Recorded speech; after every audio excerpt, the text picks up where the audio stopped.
Hello and welcome to Apti Plus Academy for Civil Services, your one-stop solution for your dream career. As we were going through the fundamental rights as promised, this is your second class about the fundamental rights. Okay, so in the previous class, we have seen that the features of the fundamental rights, we have seen the importance of the fundamental rights, we have seen against whom the fundamental rights are available, we have seen how the fundamental rights restrict the government. We have seen how the constitution restricts the government, and this restriction of the government by the constitution itself is called as a constitutionalism. Okay, so today, as promised earlier, we will be focusing on the categories of fundamental rights. Okay, categories of FR. Okay, as we all know, there are 6 categories of FR. Originally, there were 7 categories, but right to property, which was prescribed under Article 31, has been eliminated from the list of fundamental rights through 44th Amendment Act 1978.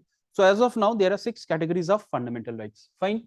The first category is right to equality,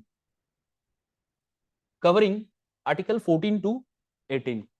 Next, we are having right to freedom, covering Article 19 to 22. Next, we are having right against exploitation, covering Article 23-24. Right to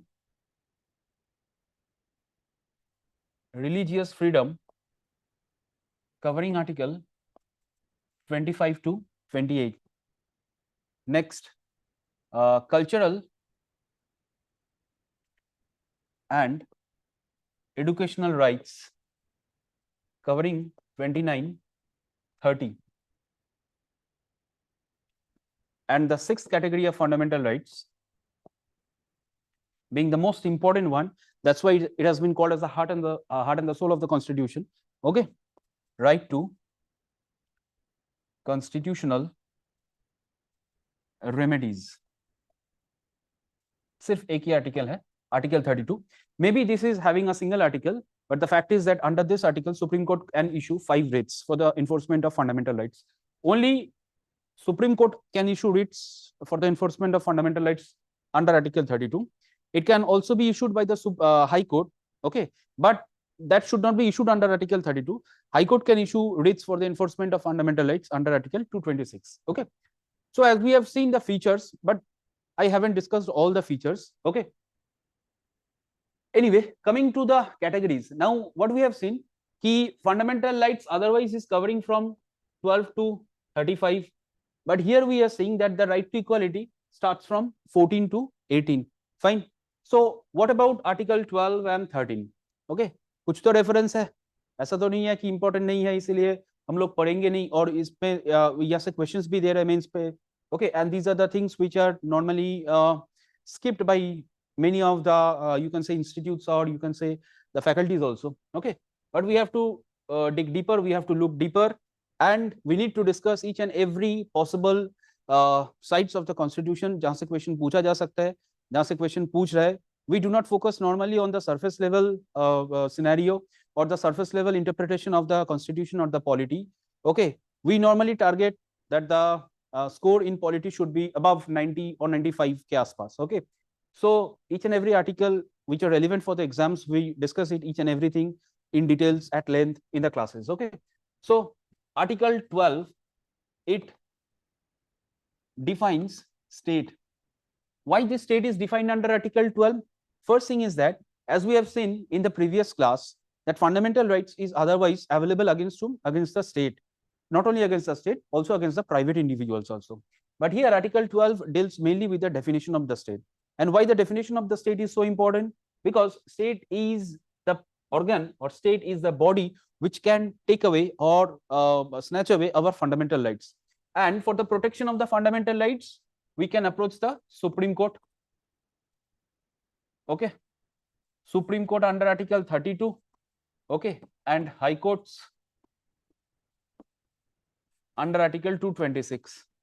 Okay, so the moment we will be complaining to the judiciary for the breach of our fundamental rights, तो supreme court के पास भी वो रखना चाहिए ना कि who has violated my fundamental rights. So naturally the definition of the state is included in article 12. साफ clearly definition दिया गया है. तो state otherwise means central legislature के साथ में central executive. Okay, next state legislature plus state executive. Next, local bodies, which means panchayat plus municipalities, and number 4, others. Okay, so as we can clearly say that a state is defined under article 12, and why the definition of the state is required. Reason is that the moment we will be complaining to the judiciary for the encroachment of our fundamental rights or for the infringement of our fundamental rights, तो judiciary के सामने किसके खिलाफ मैं वो complaint लेके गया, उसका एक list रहना जरूरी है. So the constitution itself has clearly defined the state. और यहाँ पे एक point याद रखना, जैसे we have seen कि fundamental rights का is a negative obligation on the part of the state. Likewise, DPSPs are a positive obligation on the part of the state. Okay, तो DPSP पे भी article 36 पे जो state का definition है, DPSP under article 36, the definition of state under article 36 in DPSP and article 12 in fundamental rights is same. यहाँ पे state को negatively restrict किया गया है, or in the DPSP the state has been given positive directions to do something for the welfare of the people. Fine. So state has been clearly defined under article 12. So as we all know कि central legislature or central executive, it will come under the state. That means parliament and the central executive. यहाँ पे executive मतलब talking about both the political executive as well as the permanent executive. Executive दो तरह का होता है, as we all know, political executive as well as the permanent executive. Fine. So political executive के through और permanent executive के through भी fundamental rights infringe नहीं होना चाहिए. Okay, मतलब अगर हो जाता है तो उनके खिलाफ हम लोग कोर्ट में कंप्लेंट कर सकते हैं. We can take the, but we can drag the state to the court. Fine. Next is state legislature plus state executive. Naturally same चीज है. Any law made by the state legislature or any executive action done by the state executive, if that violates our fundamental rights or if it infringes our fundamental rights, we can approach the judiciary for the enforcement of the fundamental rights. और judiciary मतलब article 32 और article 226 के पास through supreme court और high court पे ही हम लोग जा सकते हैं. We cannot approach the lower court. Though under article 32 clause 3, parliament is empowered that it can make law and empower any other lower courts to issue writs, but it has not yet been done. So as of now, we only have the power under article 32 to move the Supreme Court, and under article 226 we have the power to move the High Court. Fine. So state legislature or state executive भी हो गया. Local bodies, panchayat or municipalities, any law or any action done by the panchayat or municipalities, okay, if that is violating our fundamental rights, we can drag the local bodies to the courts also. Okay, लेकिन इसमें एक चीज याद रखना पड़ेगा, it's जो general कुछ directions रहता है, okay, those general directions or general orders, okay, if वो थोड़ा अगर कुछ executive orders रहता है तो those are मतलब kept away. Okay, otherwise we'll come to it later on in the respective classes. We do everything in detail. Okay, कुछ general directions that won't come under the definition of, but that won't come under the actions of the state. Okay, otherwise any law made by the parliament or the state legislature or any action done by the central executive or state executive or any executive decision, okay, both by the central as well as the state, if it violates or infringe our fundamental rights, we can drag the state to the court. Fine. Now the problem lies with the others. Okay, ये others क्या है, ये constitution ने बोला नहीं. ठीक है, ये others अगर नहीं बोलेगा तो naturally it will create a confusion. Okay, कि what comes under the others. So we are not going into the details of it as we normally do in the classes. Okay, others, इसमें Supreme Court ने ये बोला है कि we will look into the organization which has violated the fundamental rights. Okay, if a substantial amount of funding is done by the state, or if that body is performing any action of the state, or if that body has some governing members from the state. Okay, likewise there are 6 or 7 tests through which Supreme Court decides whether that body will come under the definition of state or not. Okay, so others, right? Now coming to article 13, article 13 okay इसमें दो चीज याद रखना पड़ेगा। सबसे पहले एक चीज, जैसे स्टेट का डेफिनेशन आर्टिकल 12 पे दिया गया है, द रीजन इज दैट कि the moment we are going to complaint और the moment we are going to you can say drag the state to the court for the violation of fundamental rights, तो जैसे court के सामने एक list of क्या कहते हैं उसे, लिस्ट ऑफ क्रिमिनल्स रखता है कि किसके खिलाफ मैंने वो लेके गया, कंप्लेन लेके गया, वैसे ही आर्टिकल 12 पे स्टेट का डेफिनेशन दिया गया है। ओके नाउ अगर मैं किसी के खिलाफ स्टेट पे गया हूं तो डेफिनेटली कुछ चीज के खिलाफ भी गया हूं, রাইট? কিছু জিনিসের বিরুদ্ধে আমরা কোর্টে গেছি, তার করা কোনো কাজ বা তার নেওয়া কোনো স্টেপে। দ্যাট মিন্স কি, ইফ স্টেট ইজ দ্যাট অভিযুক্ত, ওকে, যার বিরুদ্ধে আমরা কোর্টে গেছি, তো state under article 12 is like a list of অভিযুক্ত। ওকে, কাদের বিরুদ্ধে আমরা কোর্টে গেছি for the enforcement of fundamental rights, ঠিক সেরকম ভাবে আর্টিকেল 13টা হচ্ছে লিস্ট অফ অভিযোগ, কিসের ভিত্তিতে কিসের জন্য আমরা গেছি। সো ন্যাচারালি আর্টিকেল 13 এর চারটে ক্লজ আছে, clause 1, clause 2, clause 3, clause 4. It was later added. Okay, clause 1 deals with pre-constitutional laws. Okay, or it has been clearly stated that once the constitution came into force, or the date of commencement of the constitution, that is 26th of January 1950, since the inception of the constitution, the pre-constitutional laws will not be declared null and void. Okay, but any pre-constitutional laws, if that is violating any of the present by existing fundamental rights, to the extent of infringement or to the extent of contravention or to the extent of violation, that law will be declared null and void by the Supreme Court. Fine. Which means, let's take an example. Suppose 26th of January 1950, the constitution came into force. Now the constitution is having fundamental rights under part 3.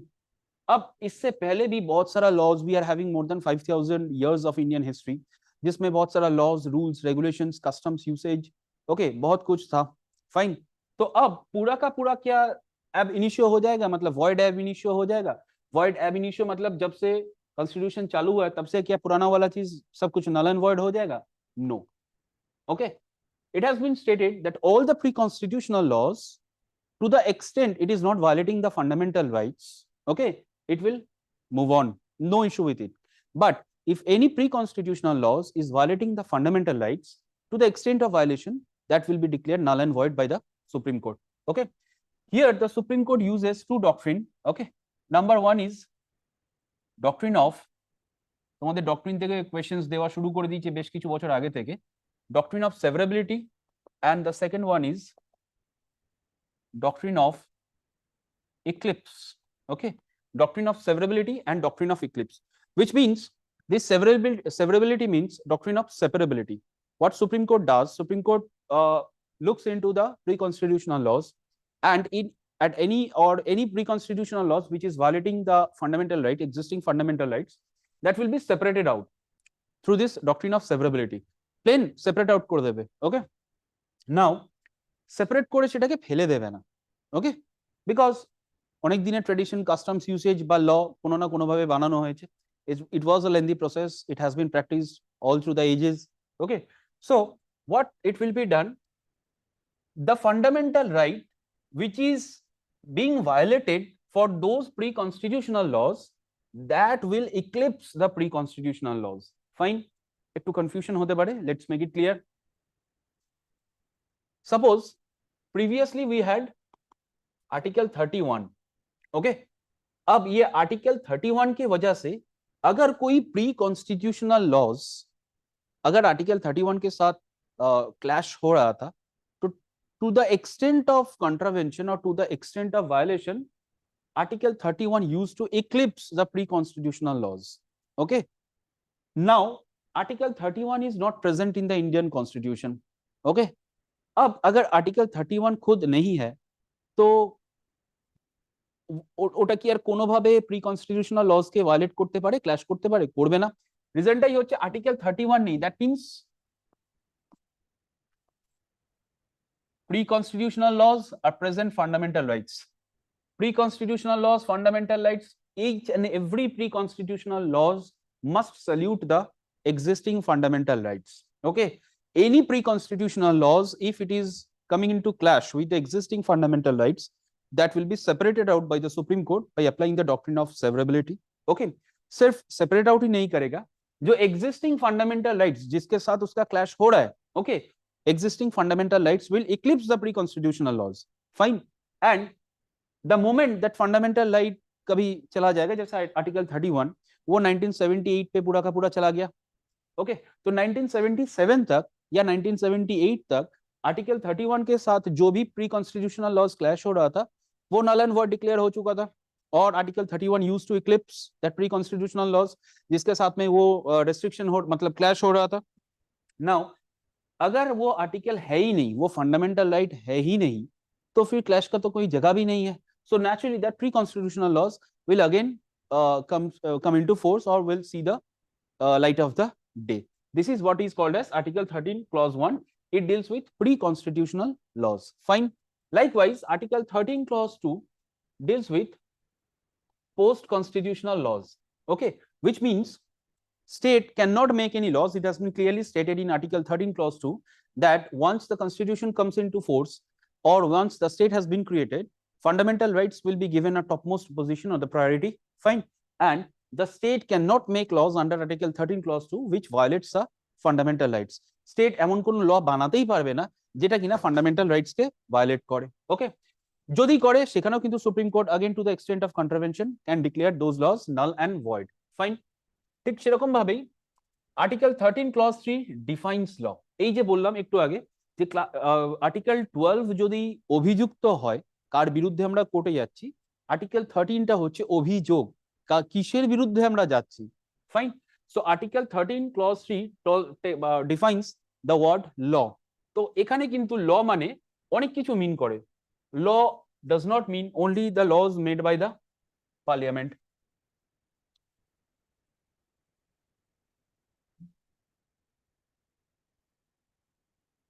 Okay, law के अंदर क्या क्या पड़ेगा? Ordinance भी पड़ेगा, अच्छा, bylaws पड़ेगा, customs, usage, rules, regulation, okay, etcetera. These are the mainly mentioned one. Okay, ordinance है, बाईलॉज है, रूल्स है, रेगुलेशंस है, यूसेज है, कस्टम्स है. Fine. That means any among this, it's not only about the laws made by the parliament. याद रखना, it is not only the laws made by the parliament. Existing कोई भी ordinance, कोई भी bylaw, कोई भी customs, usage, rules, regulations, if this is violating the fundamental rights to the extent of violation, that will be declared by Supreme Court as null and void. Clear? That means এখান থেকে বোঝা যাচ্ছে যে ল এর মধ্যে কার বিরুদ্ধে মানে কি অভিযোগটা এক্স্যাক্টলি নিয়ে যাচ্ছি. দ্যাট মিনস আমাদের যদি কোনো রকমের কোনো দেশের মধ্যে এরকম রীতি রিওয়াজ থেকে থাকে, কাস্টমস বা ইউসেজ, আমাদের তো প্রচুর customs and usage all throughout the history of India আছে, ঠিক আছে, এরকম যদি কোনো কাস্টমস ইউসেজ আমাদের থেকে থাকে যেটা কিনা ফান্ডামেন্টাল রাইটস কে ভায়োলেট করছে, so naturally Supreme Court will enter the scenario and to the extent of violation those customs usage rules, regulations, laws, bylaws, whatever may it be, that will be declared null and void. Fine. তো এখানে একটা জিনিস খেয়াল করে দেখো, constitutional amendment is not there. Constitutional amendment is not in 13 clause 3. 13 clause 3 তে কিন্তু constitutional amendment এর কোনো অপশনস বা রেফারেন্স দেওয়া নেই, ঠিক আছে. এটাই কিন্তু পরবর্তীকালে 24th অ্যামেন্ডমেন্ট অ্যাক্ট 1971 এ অ্যাড করে বলা হয়েছিল যে constitutional amendments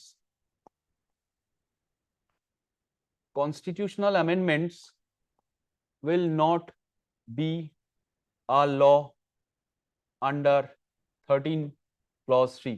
Fine. That means parliament, দেখো আমরা প্রথমেই একটা স্লাইডে পড়েছিলাম কি,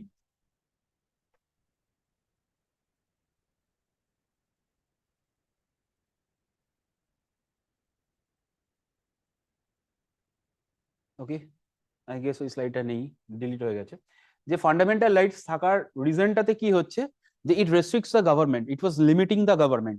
so the more and more rights are there, it will be tough for the parliament to make laws. Okay, so naturally the existing of rights are actually limiting the power of the parliament to make laws. Open handedly, freely laws তৈরি করতে পারে না। রিজনটাই কি হচ্ছে, fundamental rights parliament কে বা state কে restrict করছে যে তুমি যা খুশি ল বানাতে পারো না। ন্যাচুরালি যেহেতু এখানে অ্যামেন্ডমেন্ট ওয়ার্ডটা নেই, লয়ের ডেফিনেশনের মধ্যে অ্যামেন্ডমেন্ট ওয়ার্ডটা নেই, so it's a long history, we will come to it in the subsequent classes যেগুলো আমরা ডিসকাস করে থাকি, the evolution of the basic structure. Okay, we just not only discuss, মানে we just not only mention basic structure, the evolution of the basic structure, কারণ তোমাদের যদি subjective হয়ে যায় তখন কিন্তু ফ্ল্যাট কোয়েশ্চেনস আর দেবে না, কনসেপচুয়াল কোয়েশ্চেনস, এবং you need to have the concept, that is the most important thing. Okay, তো naturally we discuss each and everything in detail so that exam যেমনই হোক, যতটাই টাফ হোক, তোমাদের কোন রকমের আনসার লিখতে বা কোয়েশ্চেন বুঝতে বা আনসার মার্ক করতে যাতে কোন রকমের অপশনস না হয়, you can easily eliminate. Okay, so there is a long history, যাই হোক, লং স্টোরি কাট শর্ট, এক কথায় আর্টিকেল 13 ক্লজ 4 এ এই কথাটা বলে দেওয়া হয়েছে, constitutional amendment will not be a definition of law under article 13 clause 3, which indirectly means that you do not have the power. Here you means the Supreme Court, or for that matter the High Court also, because High Court also has the power to review the laws made by the Parliament, because Supreme Court and High Court both comprises but both consist of the higher judiciary. Okay, otherwise article 13 indirectly talks about the power of judicial review. Not indirectly, you can say the concept, the word judicial review is nowhere mentioned, but এই যে pre constitutional ল কে review করছে, post constitutional loss কে review করছে, লয়ের definition দেওয়া আছে, that means কি supreme কোর্টকে পাওয়ার দেওয়া আছে, জুডিশিয়ারিকে পাওয়ার দেওয়া আছে, তুমি লগুলোকে রিভিউ করো, এবং to the extent of violation of the fundamental rights you have the power to delete them. Okay, or to the extent of contravention you have the power to make them null, but to declare them null and void. Okay, তো এই 13 clause 4 এর through দিয়ে যখন add করা হয়েছিল constitutional amendment will not be a law under article 13 clause 4, যার মানে the power of judicial review with respect to constitutional amendment was actually taken up by the parliament. দেখো পার্লামেন্ট, ওই যে বললাম ফান্ডামেন্টাল রাইটস আছে মানে গভর্নমেন্টকে লিমিট করছে, তো পার্লামেন্ট যদি কনস্টিটিউশন অ্যামেন্ড করে এই ওয়ার্ডটা লিখে দেয় যে constitutional amendment will not be a law under article 13 clause 3, that means কি আমরা কনস্টিটিউশনকে অ্যামেন্ড করতে পারবো, অ্যান্ড আমরা আমাদের অ্যামেন্ডমেন্টটা even if it is violative of article 13 clause 3, মানে লয়ের ডেফিনেশনের মধ্যে যদি না মানে ভায়োলেট করছে বা ফান্ডামেন্টাল রাইটসকে সামহাও যদি ভায়োলেট করছে, that is also valid. Okay, it's a long story, যেটা কিনা আর্টিকেল 368 ক্লজ 4 ক্লজ 5 এর সাথে পরবর্তীকালে অ্যাড করা হয়েছিল, বাট সেগুলোকে ডিলিট করে দেওয়া হয়েছে। আর্টিকেল 13 ক্লজ 4 কিন্তু এখনো রয়ে আছে। ওকে, আর্টিকেল 13 ক্লজ 4 কিন্তু ডিলিট হয়ে যায়নি, দ্যাট মিন্স সুপ্রিম কোর্ট কিন্তু রিভিউ পাওয়ারটাকে নিজের হাতেই রেখেছে by the concept of doctrine of basic structure. Maybe this article is there, যে constitutional amendment is not a definition of law under article 13 clause 3, but that does not mean যে constitutional amendment কে review করা যাবে না even if it is violating the fundamental rights. Okay, or for that matter you can say যে আমরা ফিচারসে যেটা পড়েছিলাম যে constitutional amendment মানে through amendment fundamental rights can be repealed, but to the extent it does not violate the basic structure of the constitution. Okay, in the subsequent classes we will continue with the fundamental rights topic. Okay, if you are feeling if this classes is helping you, go for a like button and do share and comment. Okay, and we are there to help you. Hope to see you in the next class. Okay, thank you.